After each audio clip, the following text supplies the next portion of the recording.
Hey guys, welcome back to another wonderful episode of the Ramblings. I am your host, Angelo Roberts. I have today with us Jose Santiago. He is a VR expert from Imagine Reboot or Reboot, Imagine Reboot, right?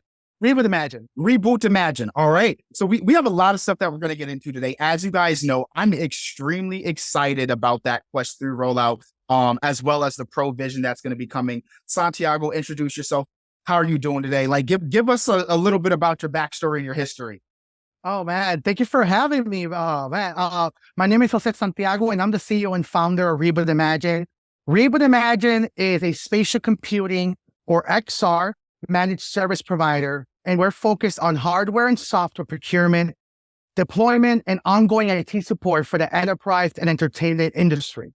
So a lot of people like to call us the Geek Squad for spatial computing, or the CDW with the IT arm. So it's one of the first companies pioneering in this space, and I'm very glad to gospel the future of spatial computing and virtual reality with you. Thank you so much for joining us today. So for a lot of the people here, especially me, right? Once you get into the XR of things and spatial computing, especially when people have seen that the releasing for the Pro Vision or the Vision Pro, what is spatial computing and what is the purpose of using these terms of like spatial computing versus virtual reality or even mixed reality or XR? So in reality, it's a way to actually define or inspire the ideology.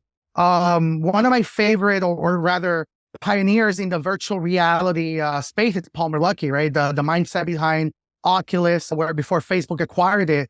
And he actually has a very famous quote that says, virtual reality is the final forefront of interactive computers, right? So a lot of people think of virtual reality as the concept of essentially enhancing the world that you see. Spatial computing is essentially the act of engaging with virtual reality. The difficulty of that term ever going mainstream was when you look at virtual reality all-in-one headsets, they were following a roadmap typical of cell phones, right? When you think about cell phone, they run on singular application operating systems, right? Android and iOS being the most popular ones.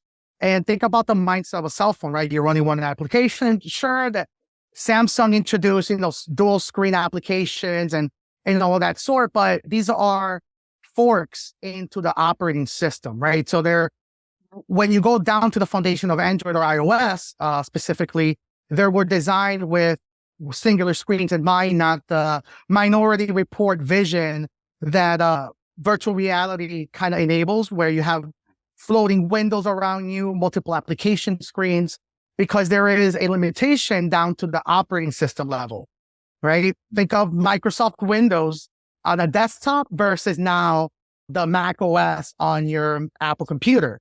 Right, these operating systems are designed to have multiple windows open and multiple applications running at the same time. You can have your editor, your podcast software opened up, your notes application without bogging down the software. Right.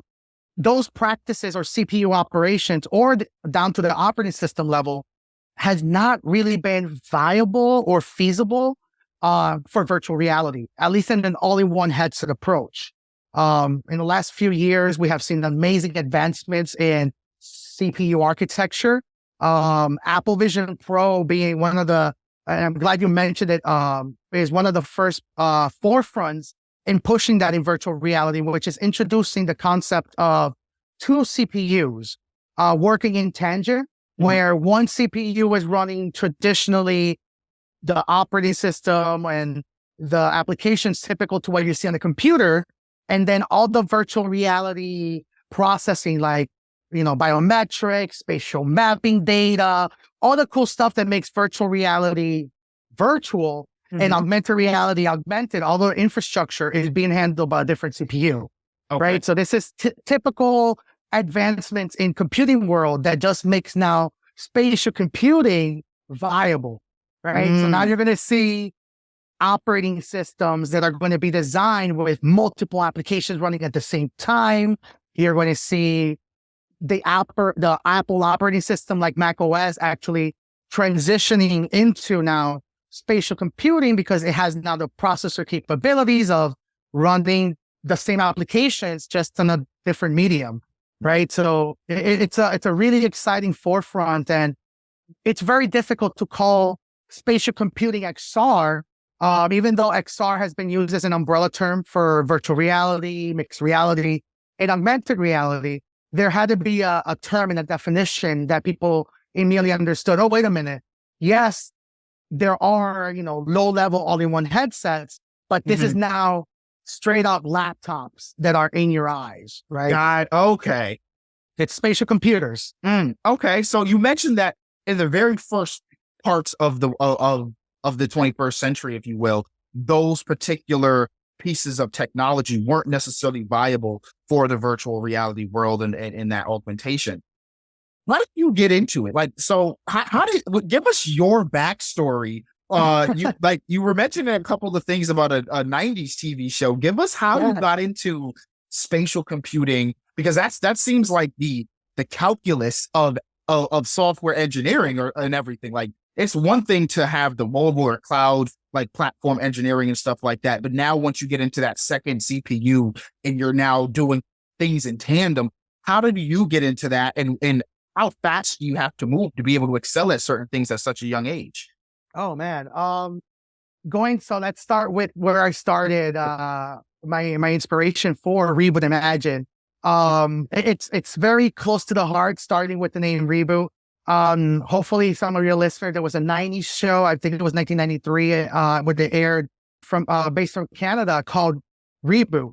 It was a CGI animation show. I think it was one of the first TV shows with CGI animation that pushed that came out during the 90s.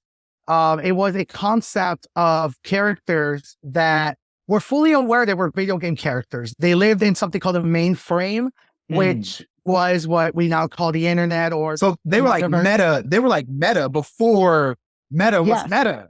Exactly. And the term of the metaverse has existed since the 80s, right? There was a lot of vision and books written about the ideas of a world where we become one with technology. And it's really exciting now that we have the technology to get there. And this is something that was, fortunately for me, implanted into my mind and soul from this CGI show in the early 90s, being in Puerto Rico, growing where in an island that was starting to boom with concepts of technology. The internet just started becoming a mainstream conversation in the island, and me being 6-7 years old, already showing signs of appreciation and love for computers. I learned the English language with a computer, and I think my parents immediately, especially my dad, recognized that there was value in the potentials of spatial computing and the computers on laptops. And I was talking about, being a video game character and talking to my parents about, hey, I know the concept of making video games is fun, but what about making live video games, right? That's something that I was talking about probably before I learned how to ride a bike. Yes, absolutely. Dive into stuff like that, right? So as you have, parents are your very first people that support and do things, and not everyone always has that.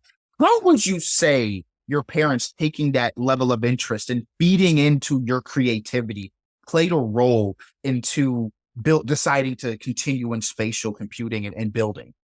I think I call it survival in manifestation, right? We weren't I wasn't raised, with a lot of luxuries as most people had. And so there was my parents, especially my dad, really hard worker. And there was always a value in knowledge. And I remember my dad telling me that knowledge is power, G.I. Joe, growing, that being embedded. And so when the concept of construction, which and mechanics, which was something that my dad, very early on, I didn't recognize what we call now an engineer. He was engineering. He was making, advanced projects. He was being asked around to help.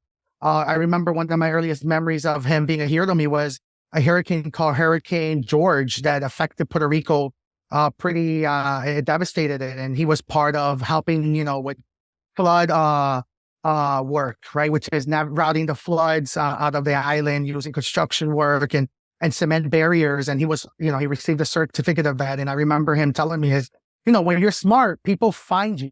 Right. And that was something that got embedded on me. And, learning English through, watching cartoons. And I mentioned the show being based from Canada. So that means that it wasn't translated in Spanish. So this was being syndicated early in the morning in English. And, I was forcing myself to learn the English language. And that inspired my parents to get me one of my most personal objects of all time. It was called the VTech Genius 5000. It was a was that like the old school kids like starter toys for learning things? Absolutely. Oh my yo. I So this remember those. Yes. They were so pivotal for us. And to be quite honest with you, this is where it gets interesting. The VTech line of they were toys. They were designed to teach you. And I was, unfortunately, even though I was 6 or 7 years old, I was too smart for my age. So there was no way that you were going to get me interested in something I didn't care about. Right. Until the Genius 5000 model. Specifically, it was sized like a laptop. It looked like a laptop, had a little clamshell, had buttons. Yeah. And that to me was just the candy with the medicine. And I remember just, without realizing, learning English, other mini games. And also I was using the word translator for words I didn't understand. I was going to the library, and I remember downloading this. I was such a hardcore Reboot fan that I would download the on the website. I remember they would have like the synopsis and like the actual script of the episode. And I will print those and actually rewatch the episodes recorded. And yeah, I taught myself English. And I remember we went to the United States. I think I was for sixth grade. I was 12 years old. And I remember my parents had to take, I had to take a English evaluation exam. And, I had to answer the questionnaire. And I think that was the first time or the moment that my parents realized that there was something within me, that there was talent, and there was, thus the survival instinct kicked in, was when they were told that I had really high English proficiency. And they spent that much time teaching you. This was all you.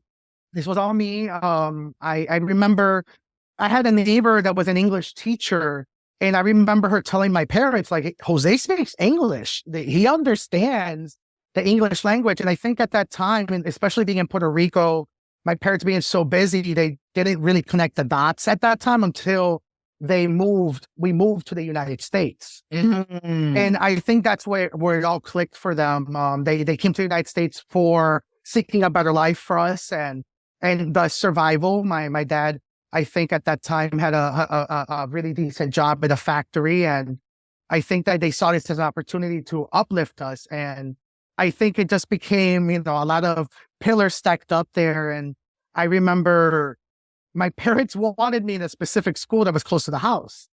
And I remember really young, the school explaining to my mom and me translating to her. So I had my own agenda of like making sure my mom says yes. The school telling us that it was called Mikulski Middle School. And they were one of the first privatized public schools. And they wanted to make sure that the kids that entered it weren't just of that age, but they had the proficiency, because I think it was like the first year the school launched. And looking at back now, of course, right? You want to have the brightest kids. But my parents saw that as an opportunity. And I remember there being exposed to Clifford the Big Red Dog and all these, constant English shows and cartoons and growing up. And I think it was just smooth sailing ever since. I think seeing my parents, work hard and me still falling in love with computers, it was smooth sailing ever then. Emulation, the idea of being able to play video games on a computer, it was same thing, candy with the medicine. Through that, I learned about emulation and software architecture. Okay. It was It's really poverty. just been like a progressive stepping Yeah. stone at each level. So you kind of got into it at the VTech. You're playing games. You're like, oh, wow, how do these games get created? I want to start making my own games. And then Yeah. each step is you're learning your own things. I love that. And one of the big things that you mentioned that I feel that people that either immigrated to the US or that were born here and did not have necessarily the same access to resources have a different level of grit and a different ability to pay attention to things that interests them. Now, I want to get into your more formative years in terms of, were you someone that was building things? Like when did you see that virtual reality and this is like what I want to spend my life doing, right? Because at some point you're like, okay, I have to go get a job. I have to go find a way. They're like, we're going to school. We see our friends getting jobs. You chose to start a business. Now we're going to get into all of that. But what was this is going to be how I try to make my money? 2014, the original DK1 Developers Kit announcement on Kickstarter. I was already, for those that don't know, what is that? I personally don't know what the Developer Kids Kickstarter is.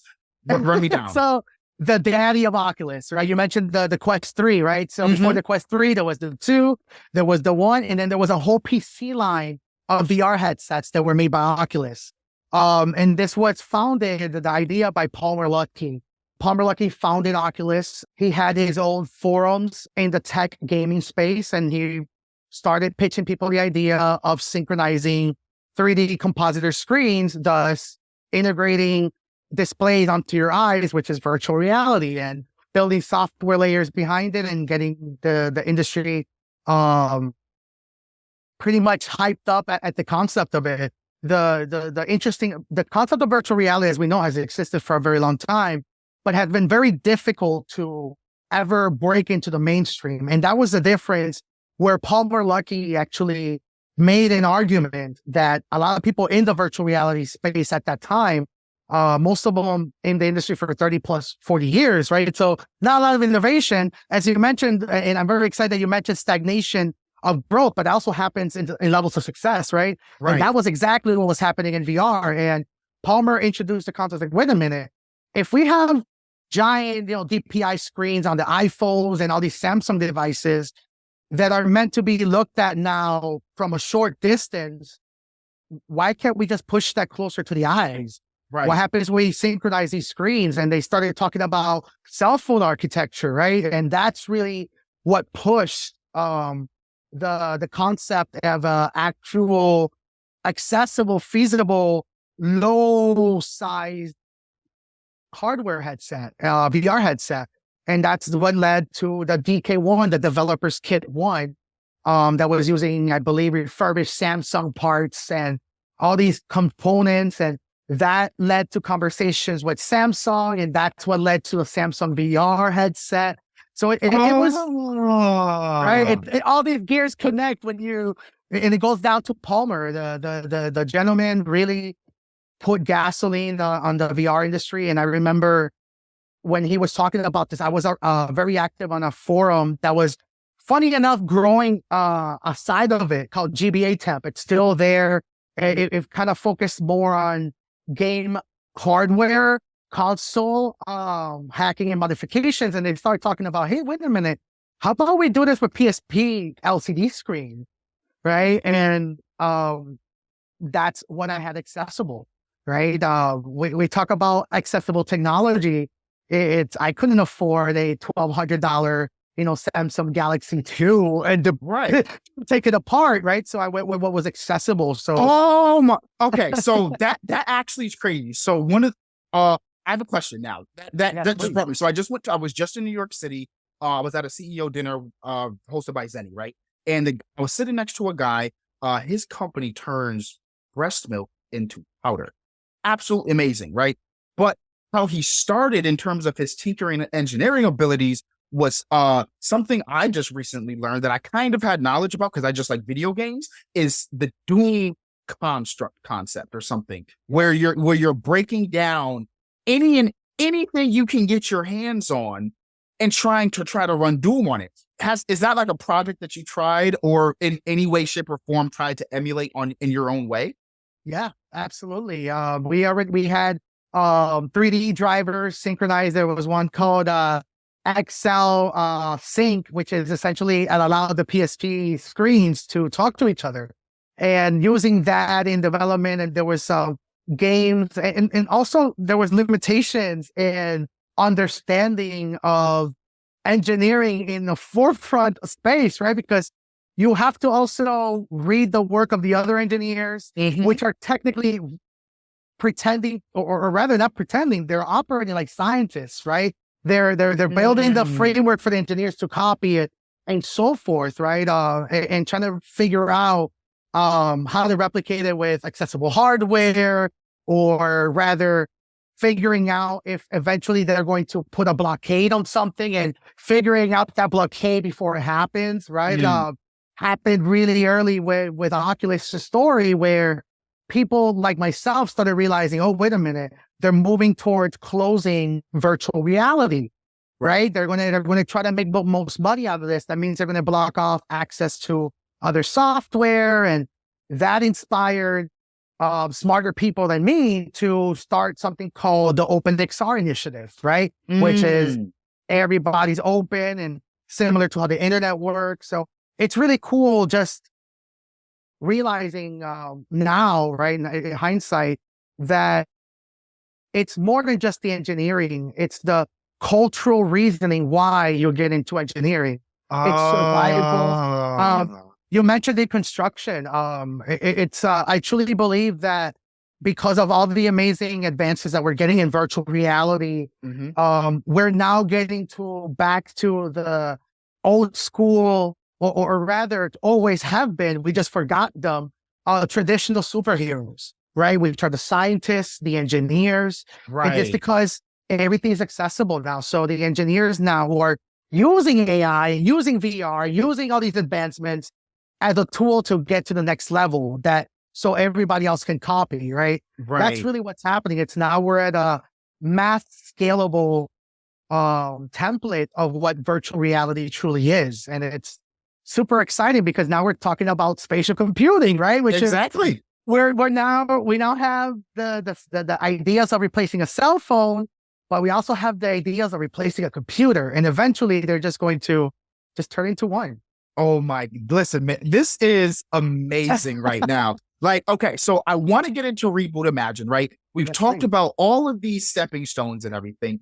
What was the catalyst that said, I'm gonna launch Reboot Imagine? How did you get into that idea? Where did this come from? Yeah, so I mentioned being always involved in IT companies and help desk.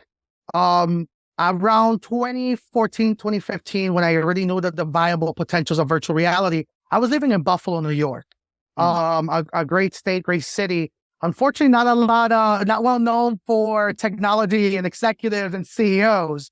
And I started finding a way to get myself to California. And Buffalo to California, the cost, the expenses, the tech boom that was happening within VR just made those logistics impossible. Miami, Florida was the next best thing. I had family one of my there. favorite places to visit. It's now my favorite place to live.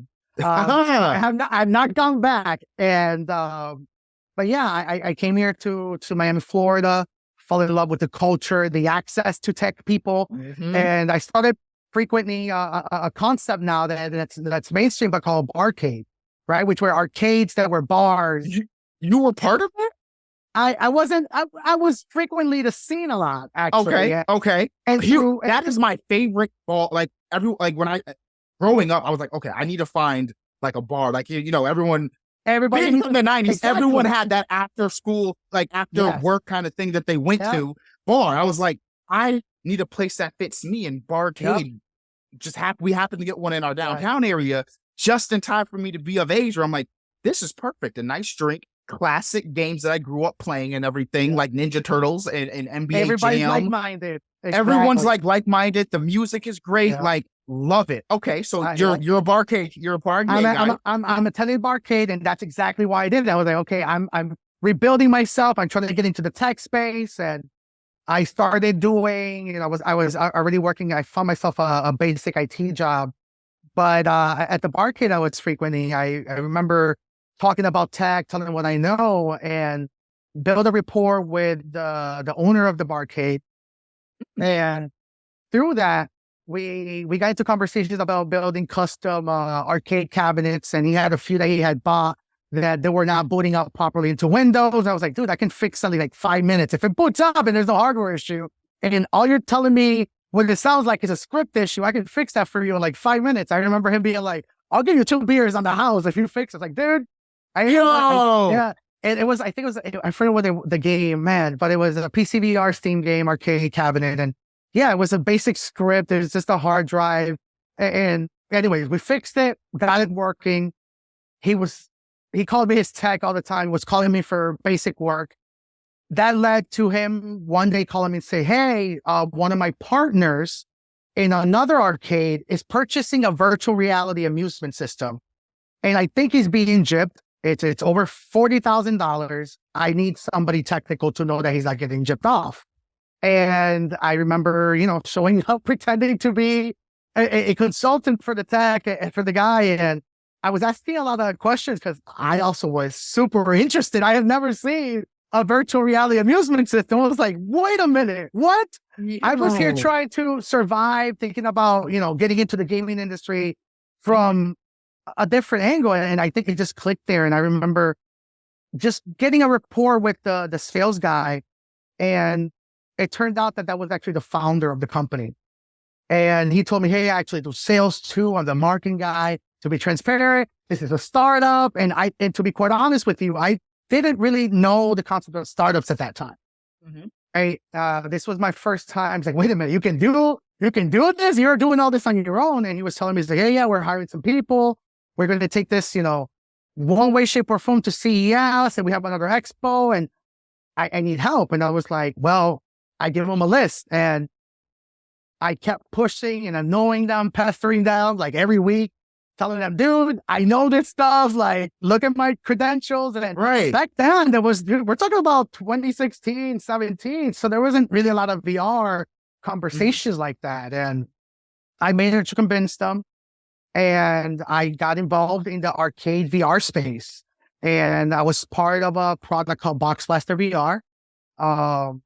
It was a 4-player VR multiplayer arena, and they were selling like hotcakes. And at that time, I was super inspired of the concept of doing virtual reality. And through that, I wanted to grow my value, right? So how do I make sure that nobody comes and, and tries to do what I do? And I started bringing in, really rapid response to the space, right? We're talking about virtual reality. So these are $50 tickets at the time. And so customer service was like 9 to 5. It's a giant business at the time.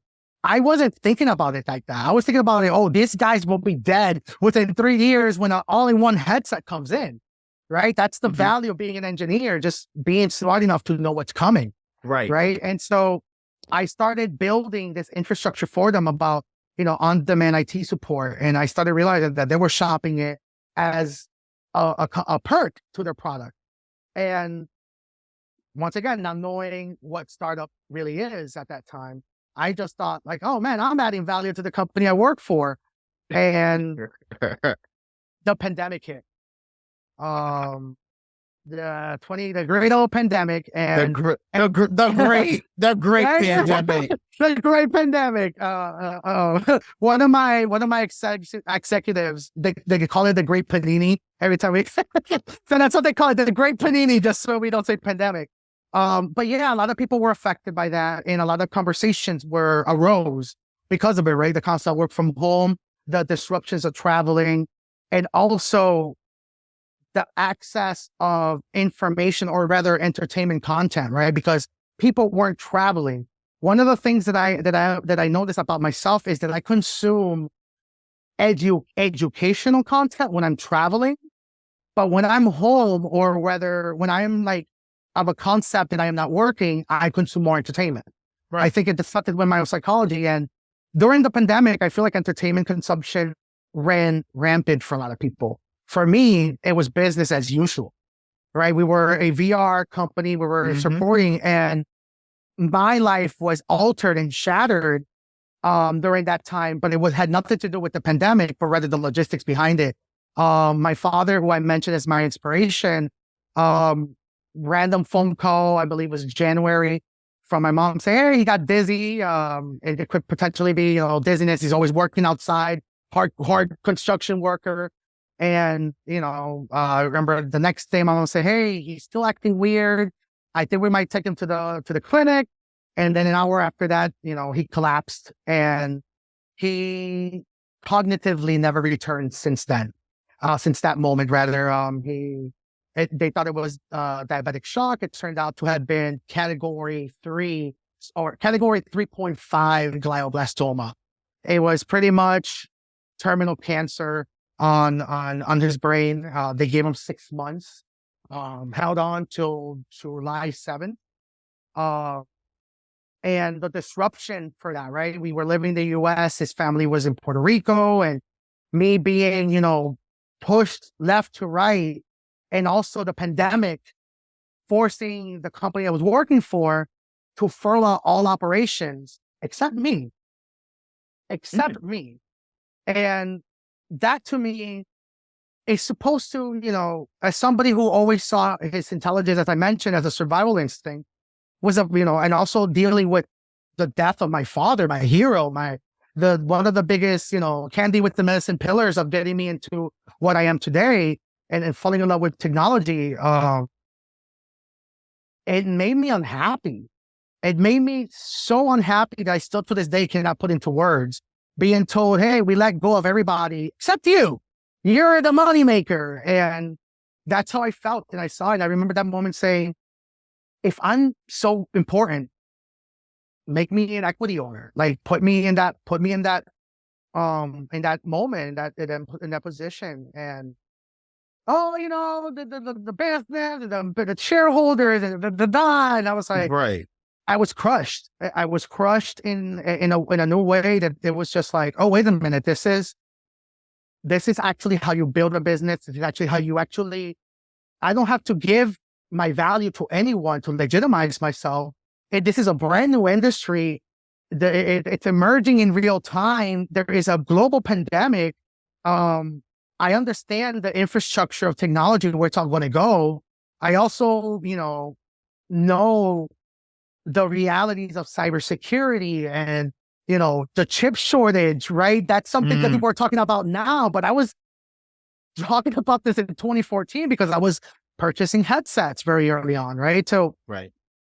these were things that I already kind of knew what was going to occur and what's about to occur, that I just said no more. I remember talking to my fiance at the time, telling her like, hey, I don't like the idea of working for people anymore. I don't think I can lose my father, feel so hopeless, seeing him work so hard his life, and just to have a savings account that only does financial relief for so little. And, at that moment, she told me about her parents' story, about entrepreneurship. And that was kind of the first time that I realized, wait a minute, I have access to entrepreneurs that are in my benefit, that are going to give me the advice. And it's been something that I have not taken for granted. It's really cool that that's where Reboot Imagine generally started. Being able to connect those dots, right? And I started realizing what was the weakness for the company I was working for, right? And I started realizing customer service, the IT, also the conversations that I was having during that, right? Think about the people that purchase a virtual reality amusement product, right? It's usually somebody who owns the arcade, somebody who wants to add value to his location, not his employees. They don't think about the employees. If the employees are being paid, they're going to figure out how to operate it. They're being paid. Yeah, they're just going to do what they're told. Exactly. So we started noticing that the people who were meeting at these events to buy these products have never touched their arcades for 10, 15 years. And we end up meeting their director of IT, who turns out to have just been their go-kart mechanic for 15 years and happens to know Microsoft Excel does. He has his title. And that sounds funny until you meet him and he's like, I hate technology and computers. And then Right. you're You're like, how do you no. know this department? Exactly. And now you're like, oh no, we just sold a VR for technology, future tech here. Right. Like, to an this is some arcade high tech stuff. being handled by somebody who doesn't even like computers. He's using like the old BlackBerry from 20 years ago. But that's the truth. And realizing that it's like, oh, wait a minute. This is the 90s. I was transported back to 1997. And when my parents were talking about potentially moving to the United States, and my mom and dad holding me to the desk and being like, what does this mean, Jose? And I'm here translating government, assistance document. And it's 7 or 8 years old.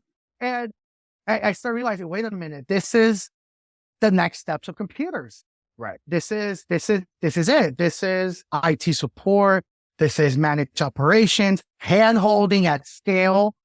It just clicked. It just like, I remember talking to now my wife, right? As I mentioned to you, my fiance at that time, it's like, hey, this is what we're going to do. Right. What I'm doing already, but for everyone, not this company, not that company, but for everyone. The industry. Yo, see, this is why we love these kinds of stories, man, because there's always a cataclysm event that like almost every entrepreneur can relate to. When I first started like deciding that I wanted to do off source, right before like the panini had hit in 2019, I was working from home because I had been I was so happy to have like an office job. Like I brought my laptop. I was in a suit. It was a pet sitting company. I was in a full blown suit. And the very first thing she says to me is she's like, you got to make sure you feed the rabbit. I'm like, I'm in a suit. Like, so I was outside, I was underneath the tree and I was like, I could be home working. So I'm working from home and everything. And I'm like, what if I got another job? Like, I'm done with all of this stuff. I could go get another job and be done. And then I realized I can do this for everybody. Everybody needs that assistant. And just like you, my dad was that very first person. Like my Saturdays were spent outside raking leaves, cutting grass. I was his property, not manager, maintenance for like the very first like 15, 16 years of my life. We cutting grass, picking up sewage. Like, hey, we need the oil cut on. Like, so now I'm running around doing that kind of stuff. Like those things that you do in your youth prepare you for these things that we have to do as a job today. Like, and it's so crazy that I just feel like every single entrepreneur has that moment where they say, my value is greater than what you are allowing it to be shown for. Like you said, they gave you the idea of, hey, we're going to keep you. We're not going to furlough you. You're special to us, but you're not special enough for us to give you equity. Just not enough to give you equity. And so you come up with Reboot Imagine. Like everyone, I just love seeing that cataclysm story because it's always that something happened and it's usually something good that happens in the midst of a bunch of bad things. Because how can we appreciate this? Like you said, how can I truly appreciate this? And I have all of these other things going on, and other people have all of the. Am I supposed to be happy that my coworkers that I'm the only coworker left now? Yep. Exactly. So it's a lot. And so you've been able to scale and grow Reboot.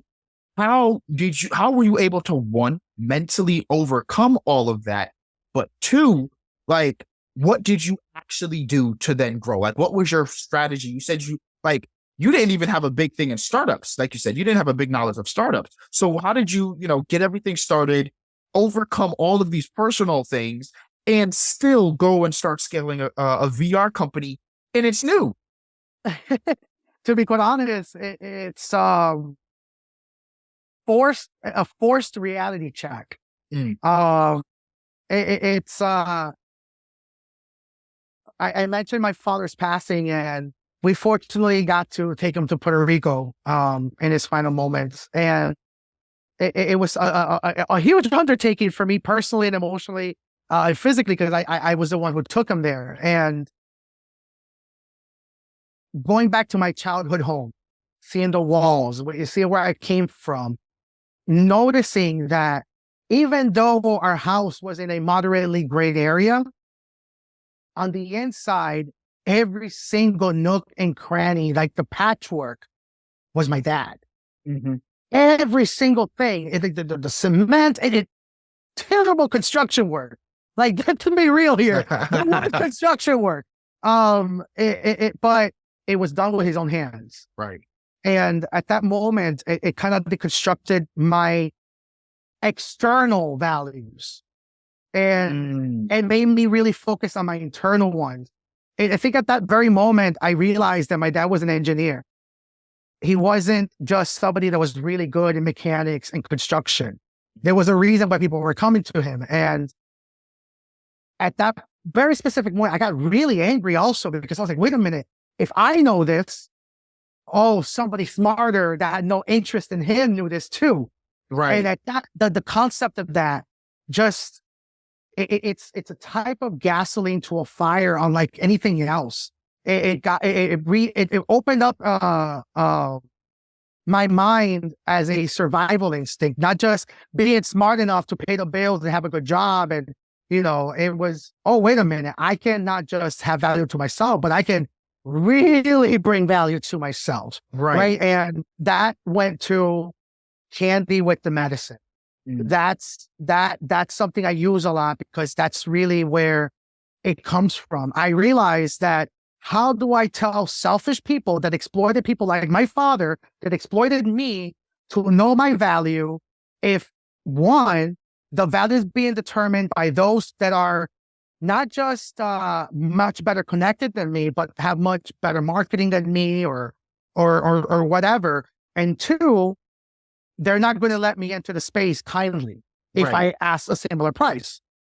Go for less, way less than anybody could ever ask.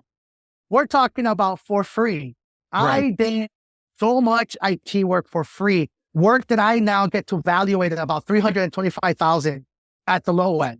Right. We're talking about for free. We're talking about building arcades, conceptualizing business models, technical development for virtual reality. Whenever I could do, fully aware, smiling the entire time that I'm being exploited, right? Because that's what you have to do when you are so aware of something that only you have. My experience, my cultural awareness, my breaking a reality. Once again, I mentioned entertainment. People are consuming much more entertainment than ever during the pandemic, and nobody asked themselves, how do we make that better? Right. Only the executives were thinking about that. And who the executives need? The engineers, the builders, the people that are fully aware of these business models. But how do you communicate that? The hand-holding at scales that it was kind of like, I was so focused on trying to get to the moon that I didn't realize, wait a minute, I am pushing the boundaries of this universe. Like, that's way below me, right? We started in location-based entertainment, right? Arcade. Mm-hmm. Little did I know that was just a tiny little speck of this industry. Enterprise blew up, right? We're talking about Apple Vision Pro. So now we're at conversations about computers, and I'm getting phone calls from people that declined investing in us, right? Say, hey, wow, you mentioned spatial computing, and I remember telling you that was a silly term because it was XR all the way. I now understand what you meant. Do you mind sharing a stage with me? And it's been it's a full circle. The full people circle, that was, man. oh my, listen, every entrepreneur is waiting for that first person that declined them to come back around and say, hey, listen, man, what were they saying again? Yeah. Like, that is what everyone's looking for. And that fire that you have, I can feel it from here. You wake up every day doing something that you freaking love, that you just love. So I want to get into now this world that you love so much, what are the things that people should be aware of, right? You mentioned that you kind of got started because the owner of the barcade wanted to make sure that his partner wasn't getting ripped off. For someone that's listening to this, what would you say is something that you should look out for so that people can avoid getting ripped off? And like, hey, if like maybe they might want to come work with you, like what are the reasons that they want to come work with you outside of like obviously your technical knowledge, your story? What are the things and practices that are going on in the VR world right now that a lot of people need to be on the lookout for? A lot of companies are coming in, right? This is a gold rush. Mm-hmm. This is the next phase of computers, right? So think about the early 90s where you had Apple, all of a sudden Gateway comes in, HP and Dell comes in swinging. That's about to happen in virtual reality and spatial computing. And we're going to start dealing with the car salesman situation all over again, right? And this is actually something I talk to potential clients all the time is if you go to a Toyota dealership that they sell flagship Toyota cars, they're not going to sell you a Honda, right? They're not going to recommend you the Honda. They might recommend the Honda as a trash option, but they won't say, hey, this is a comparative product, right? Because they're in the business of one, selling you, yes, a vehicle, but they're selling you a Toyota.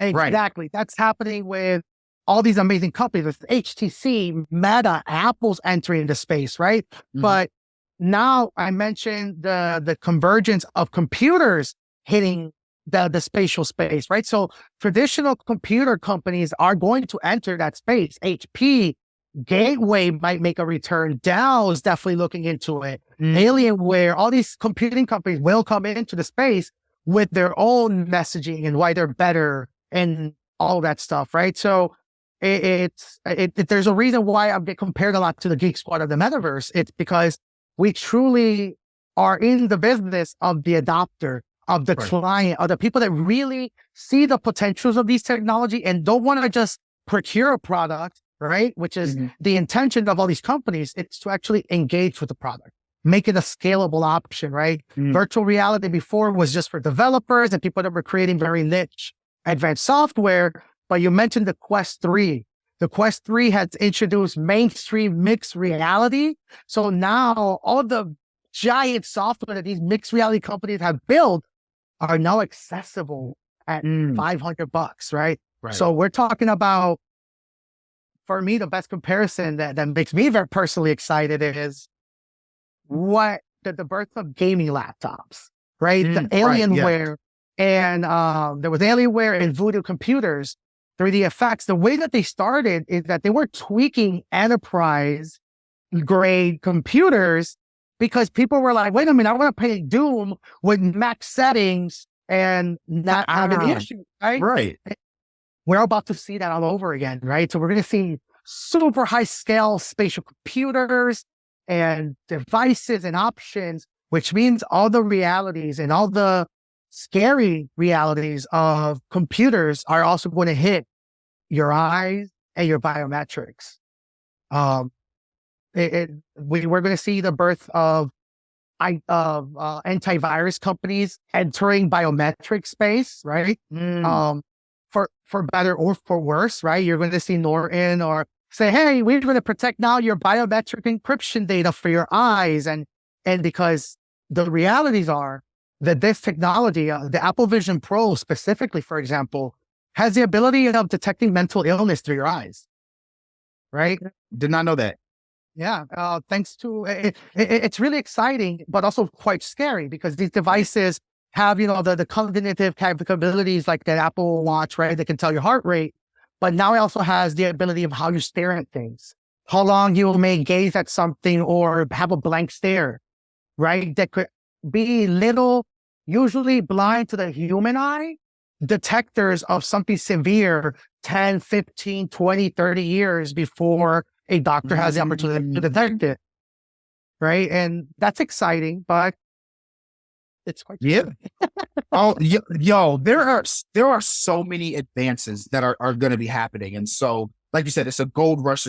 Everyone has to be on the lookout for the snake oil salesman, right? Mhm. Let's get into some positive things. What Yeah. are some of your favorite VR games, VR headsets? I saw you just recently posted like a video or a picture where you had like a whole rack of just different headsets. Like just so many different like things that because you just tested, like you're like, you like this. Like is Quest up there in terms of like one of your more favorite headsets? What are some of the more expensive headsets that you've tested that you liked and maybe didn't like? And what are your true expectations for Oh man, for this Vision Pro that's coming out? I gotta be careful with my answer because there's some Uh-huh. headsets I can't talk about. So let's say this: my personal favorite headset before the release of the Quest 3 was the Vario XR3 mixed reality headset. Okay. This was it pretty much carried all of the technology that the Quest 3 carried, but this was released almost 4 or 5 years ago. So think Mm, about that for a second, right? We're talking about mixed reality, um, pancake lenses, a decent field of view, and high-end cloud rendering, which is the ability to have graphics process rendering on the device or the computer, but also using cloud infrastructure to make things even more lifelike, right. right? Like graphical fidelities and complexities for maybe construction work, dealing with demolition, right? To know exactly where a building is going to fall. You need hyper calculative and realistic graphics for that. These were technology that are now accessible with the Quest Pro and the Quest 3. The Quest 3 specifically for the mixed reality. Mm, Um, the exciting thing, and I think I can say this is actually a really good way of saying it, is most of the content work and development that has been being done for the XR3, for example, we're targeting the Apple Vision Pro, right? mm, They were targeting that form factor, that device model, the super high end pass through that is boasted as better than any headset out there. I can confirm that thanks to a lot of sources that I have directly. The Apple Vision Pro will definitely be the best spatial computer in the mm. market. Okay. And that's the exciting part. It's the division of the Of the lanes two. of the two, right? We're going to have an all-in-one XR headset that can do spatial computing, right? The act of interfacing with your computer wirelessly or having different screens rendered somewhere. But there's also going to be the spatial computer, which is the beefy headset that can do all this on the headset. So that means that if you're on the airplane, you can still play your high-end graphics games on your headset without having it to stream, right? Right. You're going to get the MacBook Pro in your head. Mm, That's the convergence, right? So I think where MacBook Pro or Apple Vision Pro, as they're calling it, will be the beefier gaming computer or high enterprise systems. We're also going to have the gaming low scale that will meet right. halfway down the road. So it's just super exciting to see this happening now and all the traditional jobs, right, that are going to be born because of this, right? We often think of our industry being disruptive, but I think that's the most exciting part of the VR spatial computing boom is training, uh, biometric security for better or for worse. It's going to be Mm-hmm. super exciting. Think about people that have illnesses that they can't even be remotely near another human body. And now they get to have eye checkups from the comfort of your home, Right. right? Or detect illnesses that, yeah, it sounds scary at first, but so did the ability of having our watch and know our heart rate. You know, I tell people this all the time is go think about 30 years ago and tell people, hey, in 30 years, people are going to be spending most of their time looking at this small rectangular screen and be working and spending 8 to 10 hours. That sounds like a horror movie to people. Right. But what about the connection and the human heart and all that stuff? And now we're starting to learn that the human heart, the human soul, the connectivity between us in these flat screens will be able to be taken to the next level, Right. right? There is now hyper positioning stereoscopic 3D avatars that are being built. A really good example is Mark Zuckerberg's interview with Lex Friedman, where they had virtual avatars Yes. talking to each other, but they also had a cloud render overlay, which is what I mentioned earlier that Vario was doing over the cloud. So they brought all that huge tech that you need at bulky. They're bringing it to the small form factor, right? This is so incredible that this is the new boom, right? We're about to see a disruption. Unlike anything else, going back to what I said earlier to Palmer Luckey, the final frontier of computing is here. It's finally here. I am extremely excited about that. Like, as someone who's been in tech from the consumer standpoint, like you said, I feel like when things come like VR, they bring so many different levels of jobs, from the engineer and the people that are at the factory making it, to the salespeople that have to sell it, to the IT people that are doing that, to the people that are like, hey, mod, you have to go to the settings button in the corner and then press this, right? All of those things come because we're able to learn from the past, right? Now, what are some of the mistakes that you've been able to learn from that you're taking with you going into 2024 from a business perspective? Remembering the mindset that makes us start here, right? I mentioned the being back, taken to square one because of being forced because of my parents passing, but you don't ever want to go back to square one because of yourself, because you forget that, right? So I think it's super important remembering why you started the company. Just because an industry is being born, as I mentioned, doesn't mean that the hustle fast, innovate quicker, or rather faster mentality needs to go away, right? I am in a part of an emerging industry. My company is growing. And one of the biggest mistakes was inviting people to the table too early, right? Oh, You get it. Every founder goes through it. Your first co-founder disagreement, or if it ends in a split like mine did, like everyone goes through that first. I didn't bring the right core people on. Yeah, it happens, and I think it's important and I think it's part of the process. I think if you end up, and I say this now with confidence, if you end up going in a stride for, let's say, 5 years, and you do not feel any resistance or bumping or any fork on the road with your core team, then you're not innovating. Something is definitely fundamentally wrong, right? Because at the end of the day, I personally believe that's what a real startup is, that there's nothing out there. I'm a big believer, don't reinvent the wheel just for the sake of saying you have a thinner, bigger, more rugged wheel, right? Right. The realities are that my company was the first at it. There's nothing like it at the moment. There will be competitors, but that means I love it more than them. Right. Because I was there. And if you forget that you love it more than them, that's where the collapse happens. Right? So right there. There you go. Look, Jose, I've had some very good episodes this year, and I do not want to discount anyone's episode. This has got to, maybe because it's more of like an interesting, and like businesses, I just knew business. I didn't know like what particular business. I didn't know software. I didn't know computers. I didn't know any. I just business. Like, I watched movies about lawyers and business people the same way people look at the NBA and they're like, that's what I want to do.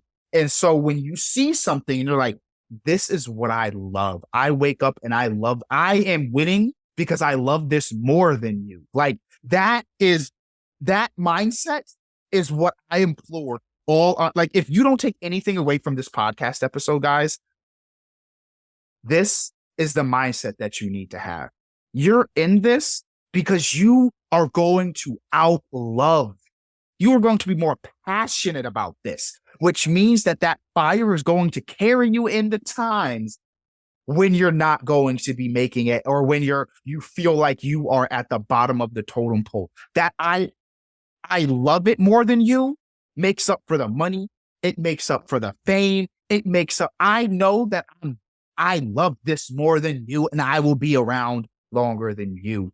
Jose, oh my gosh, you have been such an amazing freaking guest, man. I gotta have you back on. We gotta stay connected to just talk about Always. VR and everything. Like, Absolutely. as soon as I get my hands on a Quest 3, I'm doing a Quest 3 review, man. Like, Oh man, I'll be happy to help you with that. I can give you some really good apps. So definitely. have you tried it?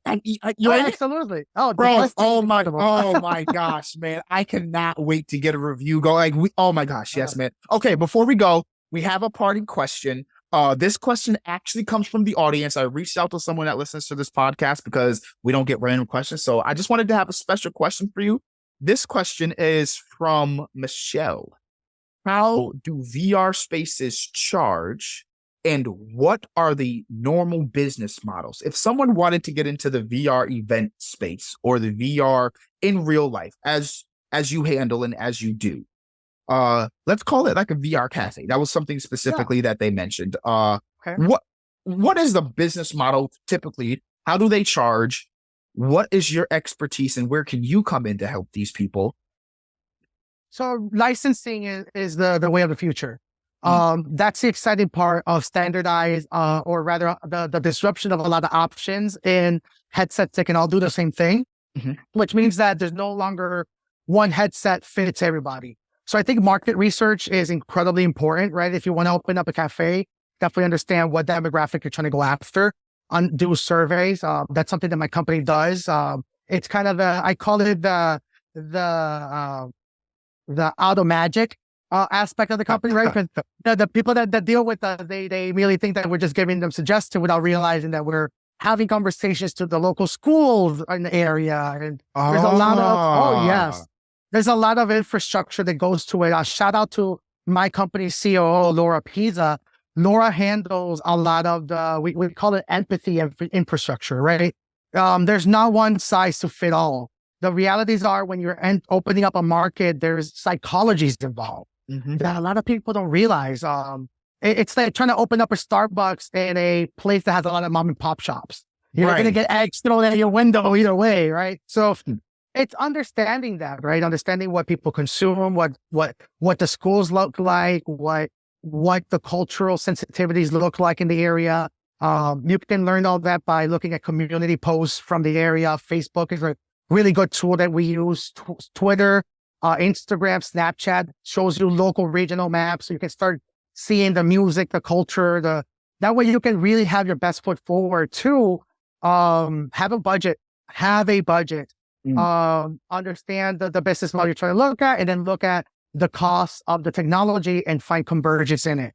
One of the biggest mistakes that even myself and entrepreneurs need to be fully aware of is the mindset that I can do everything myself. But you also have to be smart enough to know that there's people smarter than you.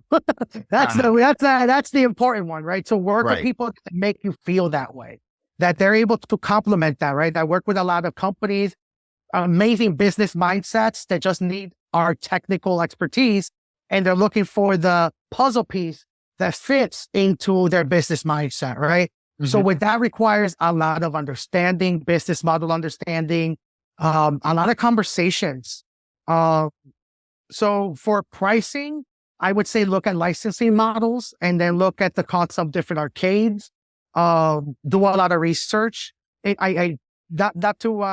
Not to boost my company, but it's really important to look at boost your company. This is the underlying. Listen, shameless plug yourself all the way through. Shameless plug. Reboot Imagine. Quite frankly, there's no company unlike us. We have the data. There are a lot of companies that do the arcade and entertainment consulting, but look at the money behind it, right? They have partnerships with HTC or Meta, right? Which are the mentality. We are hardware agnostic. We are a company that's slowly growing, but always growing, right? Right. Unlike all these companies that require marketing facades in order to boost their values, we actually have the data. We have the clients. We understand the cultural sensitivities, right? I mean, being a Puerto Rican founder, we know how difficult it is to have consultants that don't even understand your core DNA, your ability to talk to people that they don't understand why you're starting a business. They just want to sell you a product, right? So it's super important to to work with people that are fully aware of that, and they started a company because of that. Mhm. Right? That's Reboot Imagine. So yes, you can do it yourself. We do provide that infrastructure. We have enterprise products. We have vendor relation programs for people that just say, "Hey, we wanna do it ourselves," and we have the headsets. We have amazing partnerships, and we also do the outsourcing IT, right? Which is something that's really booming in spatial IT, right? So some companies say, "Hey, we want to do sell IT work for headsets, but we don't want to say Reboot Imagine. We want to say our name." So first party, we do it all the time. We do that from a lot of big companies that Mhm. boast their customer service, but we're the guys behind it. So it's literally Reboot Imagine is so much the DNA that we are happily being the DNA for a lot of companies. Oh, bro, man, yeah, I love Reboot Imagine is now my favorite like VR company now, because like that's the exact same way we at Offsource do what we do.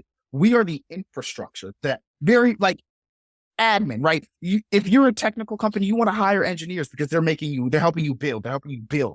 Admins, graphic people, they're back end. They're the people that CEOs are like, I'm gonna do your job first.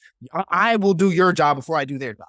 So like being that infrastructure is like, I always just said, hey, if you're the assistant to the CEO of whatever you want to do, if you want to be in VR, go be the assistant to the person that's in VR. Like you said, you were doing work that's $325,000 for free. Like that is a value proposition that literally cannot be turned down. And you're doing it with the smile on your face, knowing that the person that is hiring you feels like they're getting over because they feel like they're exploiting you. Oh, it's And so good. It's such a oh, satisfying feeling, especially when they reveal their teeth, their sharp teeth, and it's like, I no. never had any malicious intent.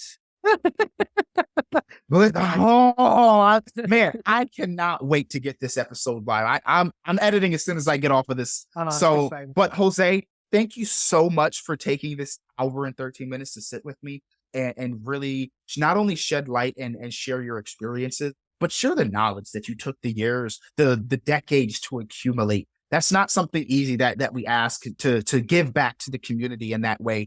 And maybe your story might help and be shared with someone that says, hey, I'm going through something right now. Maybe this is my time. Because I have a friend that I try to convince every single time I see him, which is almost every day at this point, to be an entrepreneur because he can't stand working for other people, but he can't leave because he needs that stability. He came from the Dominican Republic. He learned to speak English like on the fly when he got here and everything. And so for him, it's like I work at this okay job. I may hate everybody here, and it's like a bane to my existence, but that stability, right? Yeah.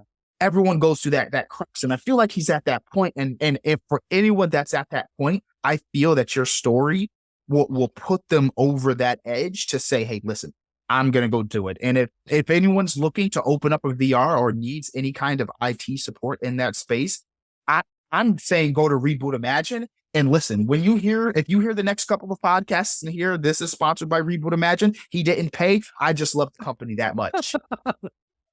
Thank you so much, man. This has been an absolute joy for me. I love talking about this, and knowledge is power, and knowledge is absolute power, and we must share it and share it and share it and share it forth, or else there's no growth. So thank you again.